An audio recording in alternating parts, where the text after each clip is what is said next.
So as you may have seen, we've got a new big mission from NASA, which is Artemis 1. It's the next big thing. It's NASA's biggest rocket, and it'll be sending humans to the moon in... Oh, what's that? A couple days delayed? No biggie. Wait, what's that on Facebook?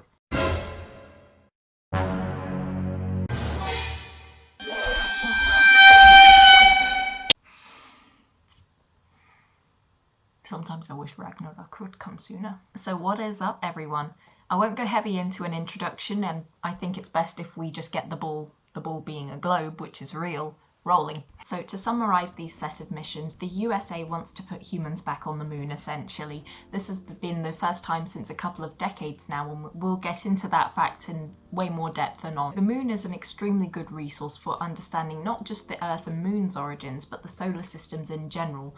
So the moon's orbit with respect to the sun and its rotation has allowed for a lot of places such as southern craters to be basically untouched by sunlight for, I think, since its creation, a stupidly long amount of time. Why is that important? Well, to put it plainly, the moon has no atmosphere, or very little atmosphere, and no magnetic field whatsoever, so essentially it has no protection against sunlight, and if you think the UV on Earth is bad, just try and get a tan on the moon. I'm telling you, it's a once-in-a-lifetime experience in a way. Everything that has experienced solar radiation has been obviously radiated. Surfaces have been greatly altered over time, magnetosphere or not, and over 4 billion years, that's a lot of radiation. So with no solar contact, or very, very minimal solar contact over those billions of years, it would essentially be like time traveling back to the origins of the universe, and these kinds of opportunities are really hard to come by. Artemis 1 is the uncrewed spaceflight that should be taking off sometime soon, and it's going to establish essentially a foundation for continuous human missions to the moon. It's going to have an SLS, a space launch system, and the Orion spacecraft aboard it, and together that can send humans and cargo as well, which is important. So Artemis itself is actually a lot more than that. It'll include a base camp, which will be set up on the moon, a lander, and also a gateway to help them actually transfer from space to the moon itself. It's a bit more economical than having the ginormous SLS actually land and take off from the moon and back all the time. Now let's actually get into the meat of the video and how this 4-day delay has been the end of the world, at least in the opinion of Facebook idiots. There was a small engineering failure which actually postponed the Artemis 1 launch. So a bleed test basically failed, I think, within a 2-hour window, and so they fixed the issue, and the SLS is actually back up and ready to launch within 4 days. So a 4-day delay is not that much. I mean, like, what would you rather? They blow up the effing rocket? Damn. I wonder if they're still complaining about James Webb now that it's up and sending down some absolutely beautiful, beautiful images. I think I smell a little bit of hypocrisy here, don't you? I basically went onto Facebook, which I should not have done, and I saw a post by Channel 4 talking about the delay. Let's actually have a look at some of the stupidest comments. So let's have a look at some of the more illiterate ones first. No hate mostly, they just didn't exactly read the post and fully grasp what was actually being written about here. No hate to them, it's very understandable given the way that media is written in this country. Who would they have to blame for their lot in life? The rich blame those who want to be them, and them blame the middle class, they blame the working class, and they blame anyone else. And those responsible laugh, and keep on laughing. Well, I have no clue how that relates to this post, but you know what, never mind. Lol, everyone knows it only takes about 60 seconds to get to the colony on Mars. Who do they think they're kidding? Future is now. Okay, 60 seconds. Right, okay, yeah, I have no clue what he's talking about. Let me know when you're back to Earth. Okay, sure, I'll let them know. I thought the first flight didn't have any humans, just Shaun the Sheep, Snoopy, and some crash test dummies. Yeah, I'll let this one slide. He probably didn't actually read up on the full mission first, and I will argue that the post was very misleading in general, so I'll let him have that one. But yes, it doesn't have any humans, don't worry about it. Yeah, you get this a lot with a lot of Facebook posts, I find. Not just in terms of science and stuff, but just any Facebook post. You get people who just don't read, maybe not even just click the link, but just don't read the actual post itself, like the text, and then they'll just comment something absolutely random. I've had this happen once to me, not me doing it, obviously, I'm smarter than that, but I was talking about some knitting pattern that had like runes in a chart, and this lady was like, actually knitting wasn't invented in the Viking era, and I was like, yeah, I know that, I'm not talking about that. Bless her heart, she's so sweet. She did try to help me as much as she could. She just misread one of my sentences. Next up is the waste of money comments. I love them because it's basically regurgitation at its finest. And would you believe it, there's quite a lot of them here, so I'll just only go through maybe a couple. What a waste of money, with 3 likes and 6 replies, which I'm guessing somebody's going to correct. I should have actually gone back onto Facebook and looked at the post. Oh well. Why can't the horrendous amounts of money this will cost be used for helping the people of this world? Some people don't even have clean water to drink or food to eat. That is true. The world is in tatters and we are supposed to cheer this utter waste of time. That's how you can tell it's British. Resource and money, all to no purpose whatsoever. What? Yeah, we're just sending rockets up just for no purpose, just for fun. Aren't there better things to go spend vast sums of money on, like feeding the hungry or housing the homeless? It might not eliminate the problem, but it might alleviate it. This is just a Yankee vanity project. You're not doing nothing. Stop leading to the world, wasting serious money when people need to eat fools. Wow, people eat fools. Cannibalism. Oh yeah, there was this random one which I thought was quite funny. It's risky business. Artemis or Artemida was Zeus's daughter and a virgin haunter. Oh my goodness.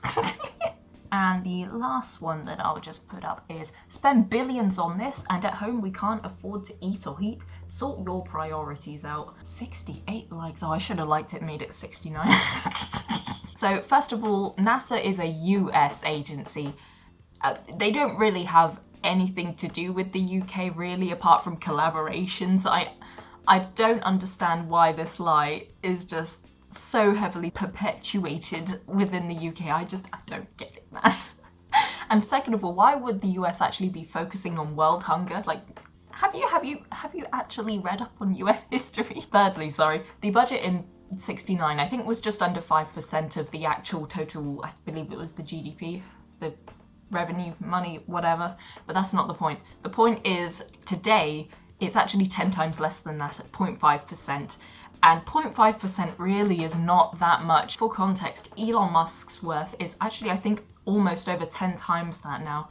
But no, we have to leave Elon and his rockets alone. Plus, for example, the US military budget is almost $800 billion, which is way more than NASA's budget, and that's only 3.4% the GDP. Billionaires receive tax breaks that easily surpass NASA's budget. And in fact, I think a couple years ago, some corporations, didn't they just receive a almost $1.5 trillion tax break and had their taxes cut in half?